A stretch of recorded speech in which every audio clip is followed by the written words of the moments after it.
ধ্বংসস্তূপ থেকে যেন ফিনিক্স পাখির মতোই জেগে উঠেছে ইরাকের মসুলের ঐতিহাসিক নবী ইউনুস মসজিদ।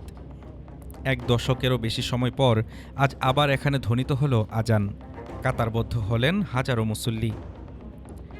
২০১৪ সালে জঙ্গি গোষ্ঠী আইএস মসজিদটি দখল করে ডিনামাইট দিয়ে উড়িয়ে দিয়েছিল। তবে ধ্বংসের সেই কালো মেঘ কেটে গেছে।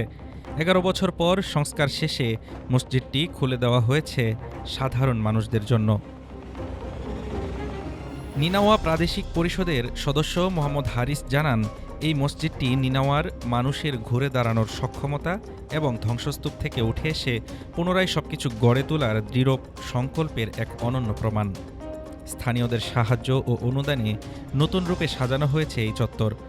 মসজিদের আঙিনা, ফোয়ারা আর বাগানে এখন আর যুদ্ধের চিহ্ন নেই, আছে কেবল নান্দনিকতার ছোঁয়া। মসজিদের ইমাম মোহাম্মদ আল শাম্মা আক্ষেপ করে বলেন, এক অবর্ণনীয় উগ্র মানসিকতা নিয়ে শহরটির সব মসজিদ ধ্বংস করেছিল জঙ্গিরা। তবে মসুলের মানুষের মনোবল ভাঙতে পারেনি কেউ।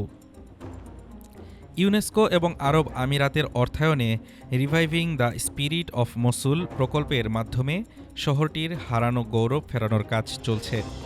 নবী ইউনুস মসজিদ যেন সেই নতুন করে বাঁচার এক মূর্ত প্রতীক। হাজার বছরের